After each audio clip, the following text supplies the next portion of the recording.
a sua Bíblia no Evangelho que escreveu João.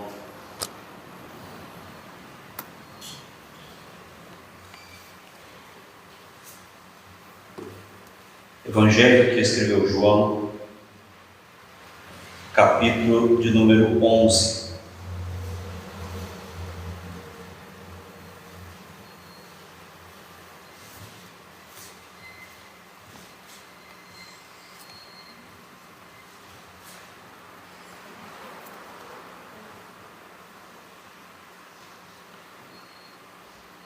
João capítulo 11, nós estaremos lendo do versículo 1 ao versículo de número 4. A palavra do Senhor diz assim: um homem chamado Lázaro estava doente. Ele era de Betânia, da aldeia de Marta e de sua irmã Maria. Estava esta Maria, cujo irmão Lázaro estava doente, era a mesma que ungiu o Senhor com um perfume e lhe enxugou os pés com os seus cabelos. Por isso, as irmãs de Lázaro mandaram dizer a Jesus: aquele que o Senhor ama está doente. Ao receber a notícia, Jesus disse: esta doença não é para a morte, mas para a glória de Deus, a fim de que o Filho de Deus seja glorificado por meio dela. Amém. Eu quero falar nesta manhã sobre os ensinamentos de Cristo no milagre. Existe uma série de coisas que vai ocorrendo em nossas vidas, que é possível que, ao nosso olhar, esses acontecimentos eles sejam simplesmente aleatórios. Mas é importante entender que as realizações miraculosas de Cristo, elas não se dão dessa maneira. Elas não se dão de maneira aleatória. Jesus ele sempre tem algo a nos ensinar por meio de suas ações, todas elas. Jesus ele não faz nada por fazer, ele não realiza um milagre por realizar. Ele não cura simplesmente para que o enfermo fique são. Não se dá dessa maneira. Existe um objetivo maior por trás de todas as ações que ele realiza na vida dos seus filhos. E o milagre é algo utilizado por ele de forma pedagógica. A realização sobrenatural, ela se dá com esse objetivo. Seu objetivo é nos proporcionar uma maior compreensão da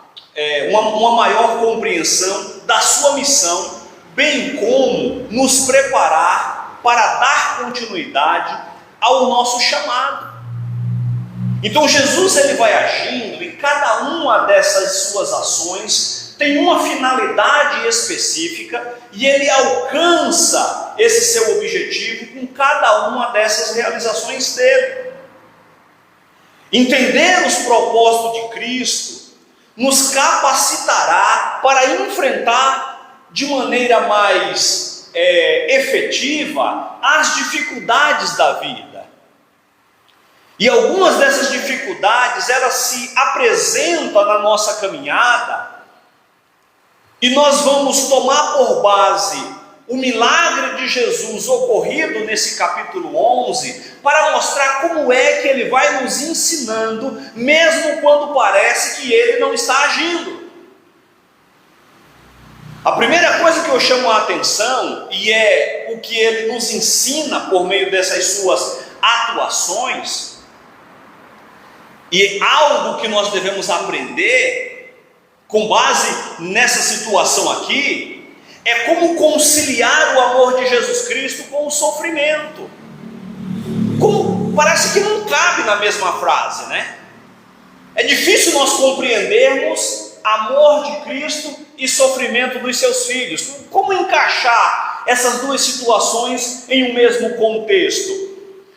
Olhando pelas nossas perspectivas, fica difícil nós colocarmos isso no mesmo pacote. No entanto, o texto nos diz que Marta e Maria, as irmãs, quando mandam um mensageiro avisar a Jesus Cristo a respeito do que estava acontecendo, do que ocorria, a mensagem que ela manda é justamente essa: aquele a quem tu amas está enfermo. Como pode nós colocarmos isso dentro dessa mesma situação?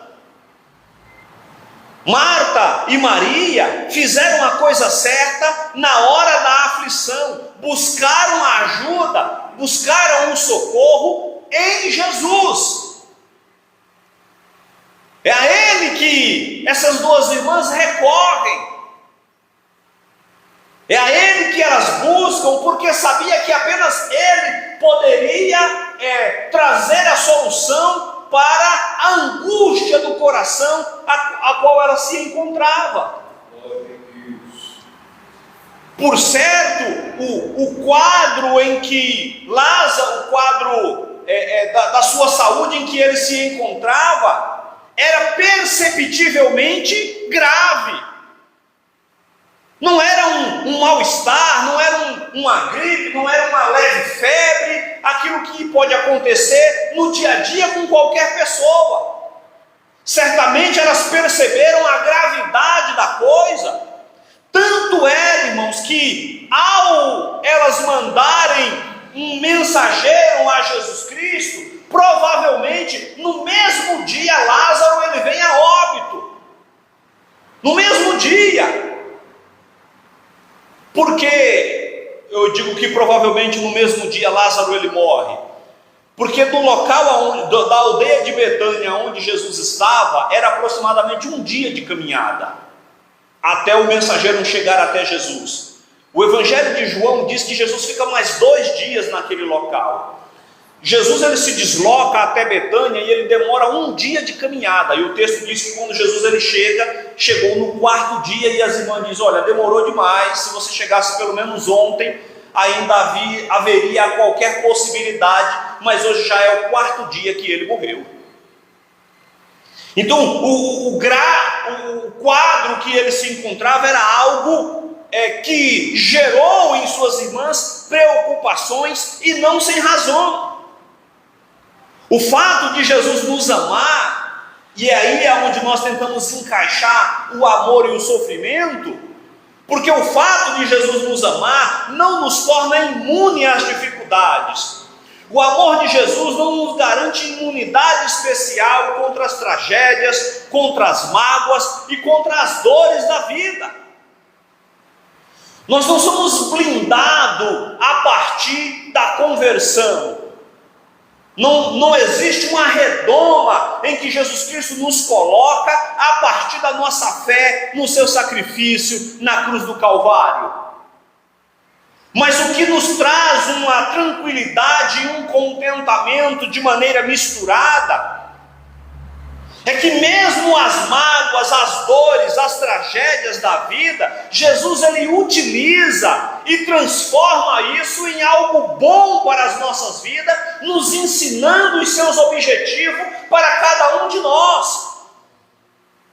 Então veja que por meio do que acontece no capítulo 11, nós percebemos que é possível existir o amor de Jesus Cristo e o sofrimento dos seus filhos ao mesmo tempo. A segunda coisa que nós aprendemos é como conciliar a nossa necessidade com a aparente demora de Jesus. Tudo bem, a gente sabe que Jesus ele age, mas vamos combinar, ele demora, né? Bom, de vez em quando acontece rápido, mas geralmente, Senhor, não podia acelerar um pouquinho o processo, abreviar o tempo? Não, geralmente é demorado. Via de regra, as coisas acontecem em um tempo cronológico totalmente distinto do nosso. Porque nós estabelecemos uma cronologia temporal para que as realizações de Cristo ela ocorram nas nossas vidas. É essa semana, é esse mês, é esse ano, é durante esse período de tempo, geralmente tem ali um período X cronológico.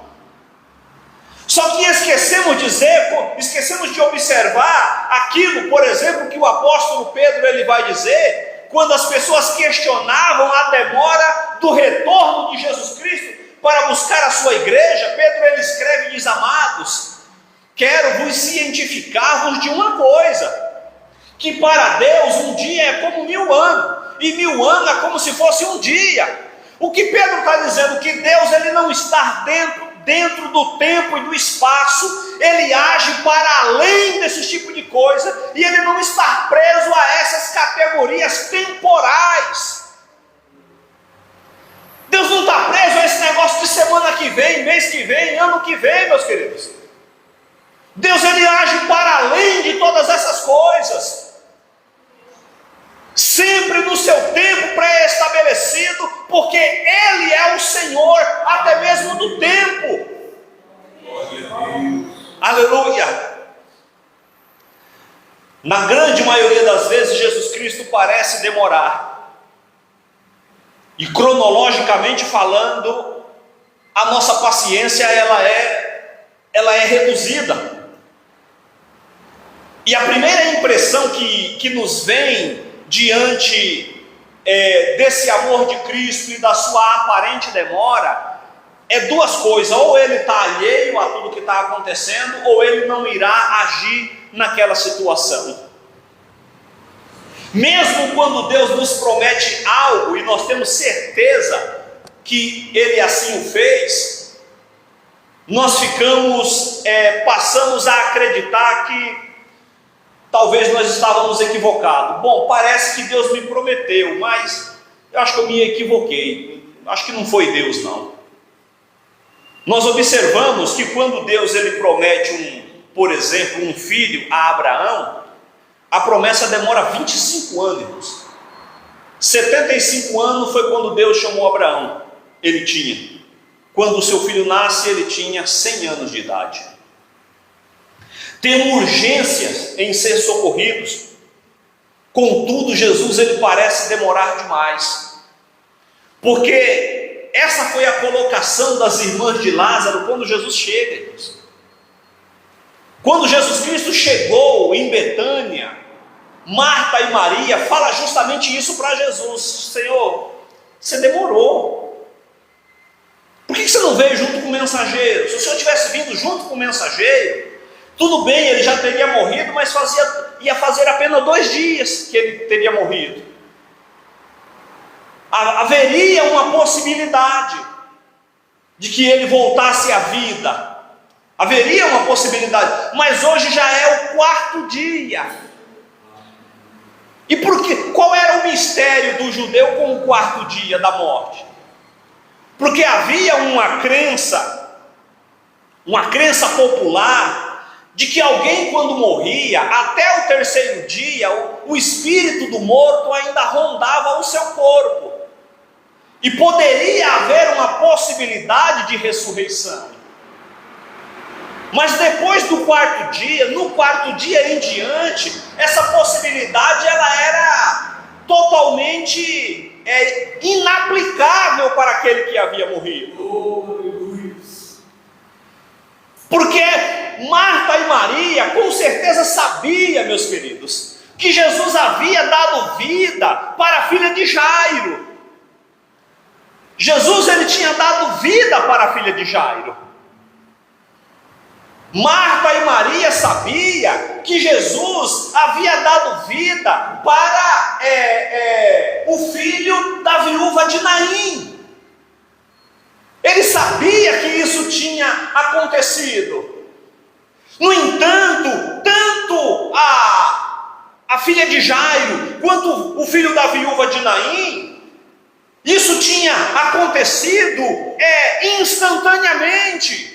Então, dentro da percepção deles, tudo bem. porque o espírito deles ainda estavam ali. No entanto, ao quarto dia, não havia qualquer possibilidade de que o morto pudesse retornar à vida, e essa é a colocação que elas fazem. O Senhor demorou. A demora do Senhor em ouvir o chamado fez com que a coisa se agravasse de maneira que não tem mais como retroceder. Aleluia! Jesus, ele sempre vem no momento exato, meus queridos. Jesus, ele não demora, porque o seu tempo, a maneira dele agir se dá com uma finalidade específica.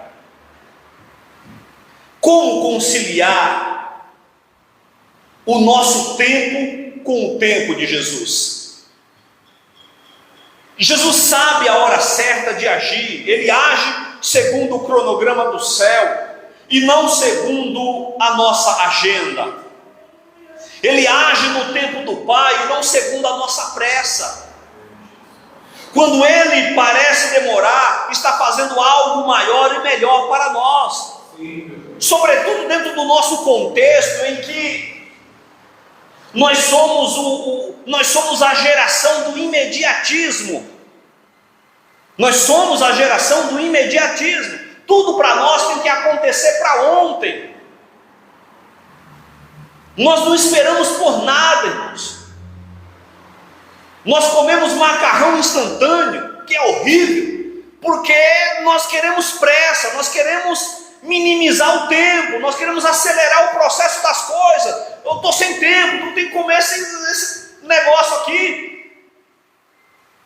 Nós não temos tempo para esperar por nada.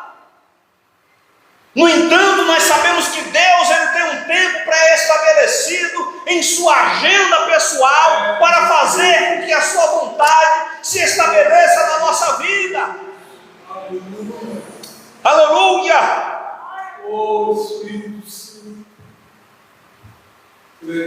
Jesus, ele não está preso às categorias do nosso tempo.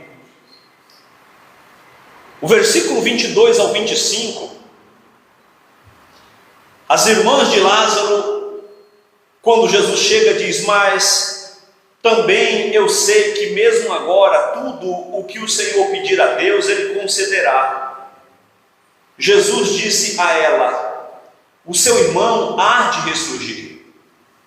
Ao que Marta respondeu: eu sei que ele há de ressurgir na ressurreição no último dia. Então Jesus declarou: eu sou a ressurreição e a vida. Quem crê em mim, ainda que morra, viverá. Aleluia.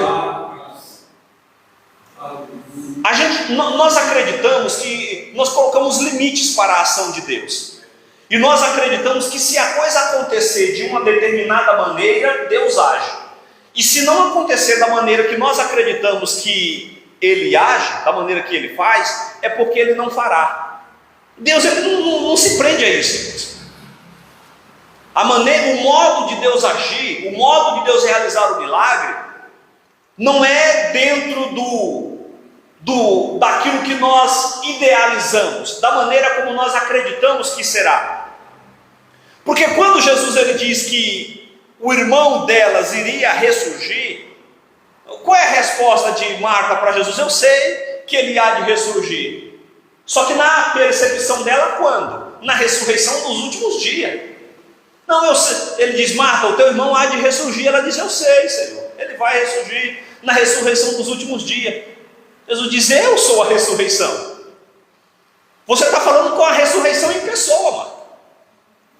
Então quer dizer que para você, como ele morreu e já faz 4 dias, não pode ressuscitar, porque já faz 4 dias, e dentro da sua cabeça, Deus ele só age dentro de um padrão que você estabeleceu para você mesmo.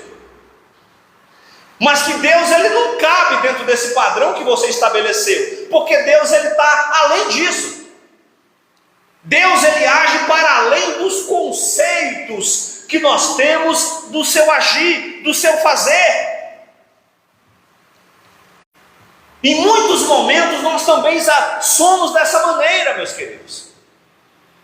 Porque quando nós olhamos para a Bíblia, nós não duvidamos do milagre. Você duvida de que aquilo que está escrito aconteceu? Não, você não duvida. Você crê nos milagres de Jesus. Você crê que Jesus vai voltar. A gente crê no passado e no futuro, mas a gente não crê no presente. A gente crê que Jesus fez milagre no passado. A gente crê que Jesus Cristo virá para buscar a sua igreja e realizará algo sobrenatural, mas a gente duvida que Ele possa agir de maneira sobrenatural na nossa vida hoje, aqui e agora.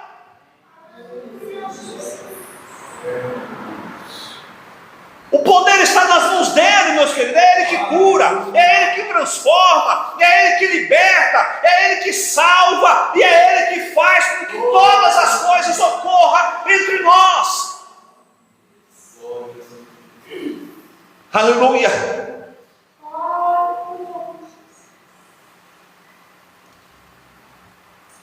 Outra coisa que eu quero chamar a atenção é que Jesus Cristo, Ele se identifica com a nossa dor, meus amados. Jesus, Ele se identifica com a nossa dor, e Ele sofre o nosso sofrimento, juntamente conosco. O nosso sofrimento faz com que Ele também sofra. O versículo de número 35 do capítulo 11 diz, aquele famoso versículo curtinho, né? Jesus chorou.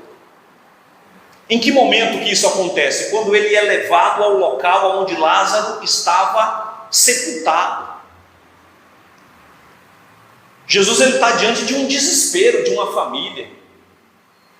E o texto diz que eram amigos de Jesus. Jesus, ele amava essas pessoas, era um amigo pessoal dele. Certamente Jesus, ele passou muitas noites naquela casa. Certamente Jesus, ele almoçava, ele jantava naquele local. Eram pessoas com quem Jesus passava alguns dias.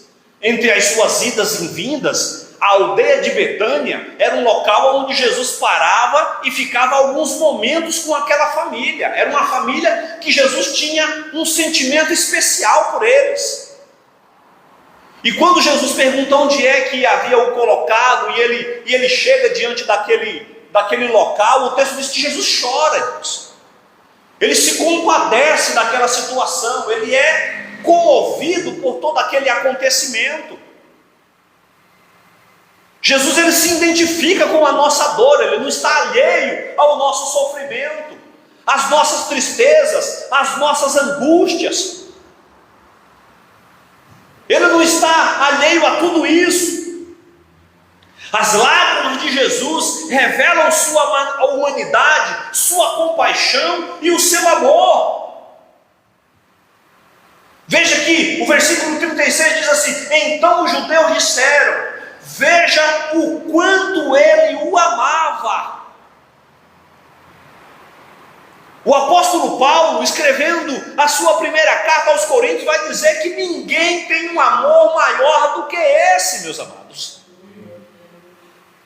Ele demonstra o seu amor ele não é de palavras, o seu amor ele é sobretudo de ações, de atitudes. Paulo ele diz que ele demonstra o seu amor para conosco pelo fato de que ele deu a sua vida por nós. Deu a sua vida por nós, meu querido. Jesus se importa com você e se preocupa com o seu sofrimento. Ele não apenas está presente nos momentos de angústia, mas também se compadece e chora com você. Outra coisa, Jesus ele não exclui a participação humana em face da intervenção miraculosa. As coisas acontecem simultâneas. O milagre e a participação humana acontecem na mesma ocasião. Porque quando Jesus ele chega diante do túmulo, ele poderia dizer à pedra: sai da frente, Lázaro, vem para fora, e ordenar com que eles fossem desenfaixados. Mas o texto diz que quando Jesus ele chega, Jesus ele diz às pessoas que ali estavam: removam a pedra. O texto diz que quando o povo removam a pedra, ele manda Lázaro sair, e ele fala mais uma vez para as pessoas que ali estavam: agora desenrole ele de toda aquela faixa que ele se encontra. Tirar a pedra, tirai a pedra, diz Jesus, né? Só Jesus tem o poder para ressuscitar um morto, meus queridos, só Ele. Mas tirar a pedra e desatar o homem que está enfaixado, isso as pessoas podem fazer, e eles ordenam que façam. Jesus ele jamais fará por nós aquilo que cabe a nós fazer. Isso é nós, não tem jeito. As nossas decisões somos nós que temos que tomar. O conserto, aquilo que precisa ser feito, é nós que precisamos fazer. Deus ele entra quando exige a necessidade do milagre, do convencimento, do sobrenatural. E por fim, é o que ele diz no início da leitura que nós fizemos, que é o propósito do milagre de Jesus. Primeira coisa, glorificar a Deus. Milagre não acontece, irmãos, para a autopromoção de uma denominação, de um líder ou de quem quer que seja. Milagres acontecem para glorificar o nome do Senhor. Esse é o objetivo, essa é a finalidade inicial: glorificar o nome do Senhor. E é isso o que Jesus ele diz no versículo de número 4 da leitura que nós fizemos. Ao receber a notícia, Jesus disse: a doença não é para a morte, mas para a glória de Deus. É para glorificar o nome do Senhor. Tudo que Jesus ensinou, fez, foi para a glória de Deus. E a glória do Pai era o seu maior projeto de vida. Tudo que Jesus fazia com esse objetivo, de que o nome do Pai ele fosse glorificado. A morte de Lázaro era uma oportunidade para que o Pai fosse glorificado, pois a ressurreição de um morto é um milagre maior do que a cura de um enfermo. Jesus poderia ter ido antes, ou da onde ele estava mesmo, ter curado Lázaro, como ele fez com o servo de um centurião. Lembra que Mateus capítulo 8, o centurião vai a Jesus diz: o meu servo está doente. Jesus diz: eu vou até a tua casa. Ele diz: não, eu não sou digno que o Senhor entre debaixo do meu telhado, mas diz uma palavra que o meu servo sarará. Jesus poderia fazer isso, dar uma palavra e o Lázaro ficaria curado. Mas a ressurreição de um morto é um milagre maior do que a cura de um enfermo. Não devemos jamais pensar que amor e sofrimento são incompatíveis. Por certo, os dois se unem em Jesus Cristo. Jesus poderia ter evitado que Lázaro adoecesse, ou ainda poderia ter o curado de onde estava, mas escolheu não tomar atitude alguma. Viu nessa enfermidade uma oportunidade de glorificação do nome do Senhor. E o segundo objetivo do milagre é o despertamento da fé. O milagre ele impulsiona a fé. A atuação sobrenatural ela dá um upgrade na fé de quem já tem, ou faz com que a fé chegue na vida daquele que não as tem. Então o milagre não é um fim em si mesmo. O milagre não é um fim em si mesmo. Ele tem o propósito de abrir porta para a fé salvadora e avenidas para uma confiança maior em Deus. Os milagres de Cristo sempre tiveram um propósito pedagógico de revelar verdades espirituais. Jesus vivia de acordo com o que o Pai havia estabelecido. O fato de um homem estar morto havia 4 dias, conforme nós podemos observar, 4 dias em que Lázaro já havia morrido, para muitos daqueles que ali estavam, era um obstáculo intransponível para a realização do milagre do Senhor. Só que, no entanto, isso conferiu uma maior autenticidade ao milagre e uma oportunidade ainda maior de muitas pessoas, inclusive os próprios discípulos, de crerem. Porque as outras ressurreições, eles poderiam ter colocado ali uma interrogação. Eles poderiam ter questionado os outros milagres que Jesus havia realizado. Porém, Jesus trazer Lázaro novamente para a vida era algo incontestável, de maneira que muitos daqueles que ali estavam creram em Jesus e lhe confessaram como Salvador. A partir desse momento, caminhando para a conclusão, Jesus ele tinha um propósito de proclamar que a vida futura só pode ser alcançada pela fé nele, e que a morte não tem a última palavra para aqueles que nele creem. Nem mesmo a morte, meus queridos, nos deterá. Porque ainda que nós venhamos morrer antes do retorno de Cristo, em algum momento nós iremos ressurgir daquele túmulo. Nós iremos bradar daquele local, porque Jesus, ele venceu a morte, aleluia, e todos nós, em algum momento, também as venceremos. Em sua mensagem às irmãs, Jesus não disse que Lázaro não morreria, prometeu apenas que a morte não seria o resultado final. A morte ela não tem a última palavra sobre as nossas vidas, meus queridos. João, no final do livro do Apocalipse, ele vai dizer que aquele em quem os seus nomes não forem encontrados no livro da vida, esse será jogado no lago de fogo. E aí o texto explica, essa é a segunda morte. No entanto, para aqueles que creem em Jesus Cristo, nem mesmo a morte poderá nos deter, porque em algum momento nós ressurgiremos para a vida novamente.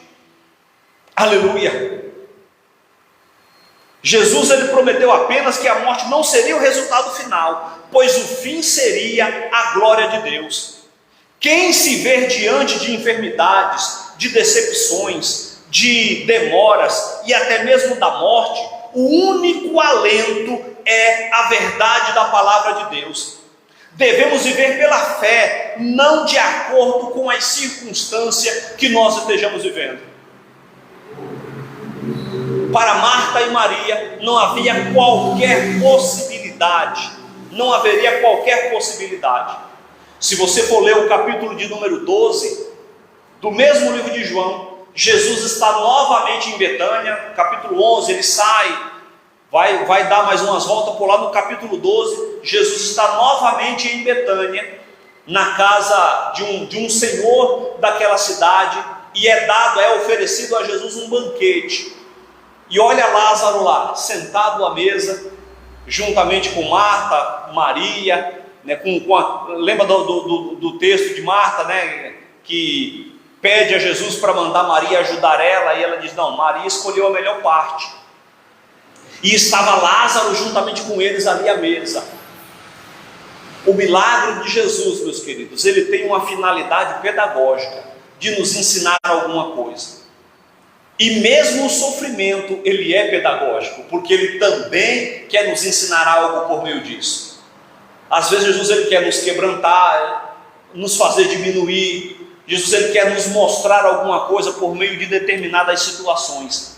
Viva o que Deus ele tem preparado e que Deus ele tem colocado na sua vida, e aprenda com todas as circunstâncias, porque Jesus ele nos ensina em todos os momentos, até mesmo nos mais difíceis. Eu diria sobretudo nos momentos mais difíceis, é onde Jesus ele mais nos ensina na trajetória da nossa caminhada. E quando ele realizar o milagre, esse milagre também terá a finalidade de glorificar o nome do Senhor e de fazer com que a nossa fé ela seja potencializada, não só a nossa, mas de todos aqueles que estiverem ao nosso entorno, terão uma fé acrescida por meio das suas realizações sobrenaturais. Confiamos nele, porque ele é o Senhor de tudo e de todas as coisas em nossas vidas. Deus em Cristo abençoe a todos. Amém. Glória a Deus.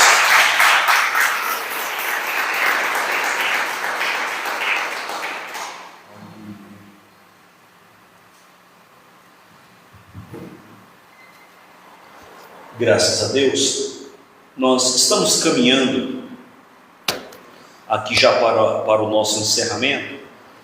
Vamos agradecer ao Senhor por tudo quanto Ele tem realizado, pelos seus feitos extraordinários. É maravilhoso vivenciar as realizações de Deus. Os momentos difíceis, eles sempre são dolorosos para as nossas vidas. Todos nós sofremos com esses momentos, mas é o momento de nós aprendermos mais de Deus e de nos aproximar.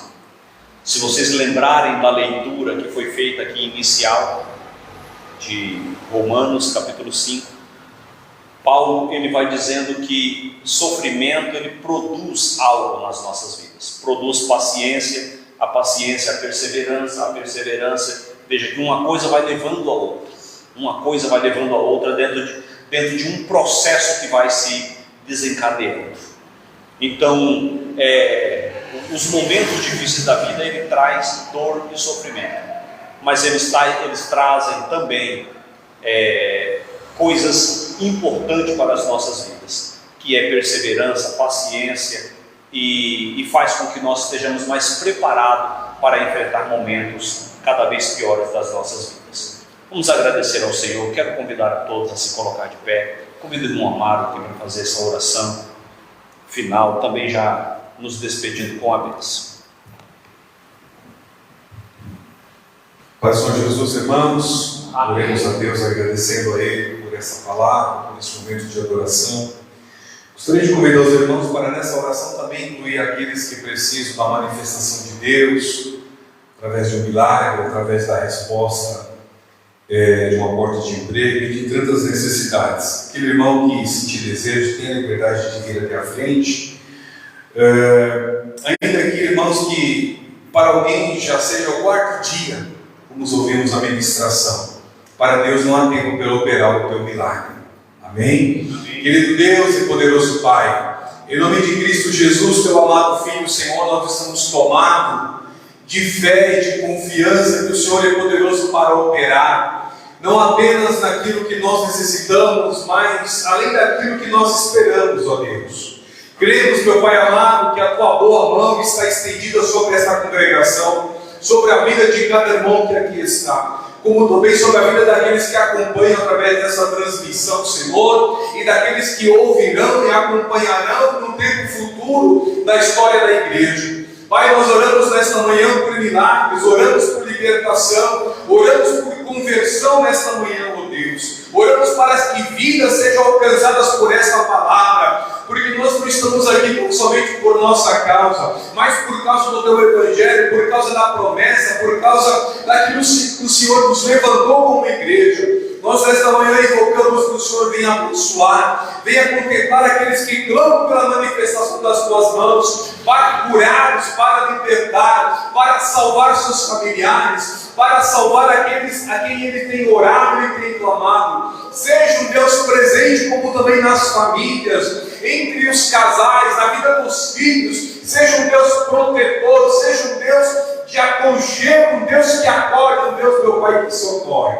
Nesta manhã nós te agradecemos, ó Deus, pela vida de cada irmão, meu Pai amado, que não mediu dificuldade, que não mediu a distância, que não mediu o momento, talvez o cansaço, de uma semana de enfado, de trabalho, mas levantou-se logo pela manhã para estar aqui, para te adorar, porque este é o nosso desejo, ó Pai, de prestar um culto de adoração. Muito obrigado, ó Deus, por estar ao nosso lado. Permaneça ao lado da tua igreja ao longo desta semana, sustentando, abençoando, socorrendo, guardando, protegendo. Seja o Deus presente na vida de cada um, para que nós possamos experimentar, Senhor, a tua manifestação, não apenas quando nós oramos, mas também quando nós estamos a transitar e a caminhar, de forma que a tua mão nos sustenta e nos guia. Abençoa a tua igreja, protege a todos, levando em paz e em segurança. Glória ao nome do Senhor Jesus. Aleluia. Que o grande amor de Deus, a graça do nosso Senhor Jesus Cristo, a comunhão e a paz esteja com toda a igreja. Os irmãos podem confirmar com amém? Amém. Que Deus abençoe a todos, irmãos. Está encerrado o nosso culto para a glória do nome do Senhor.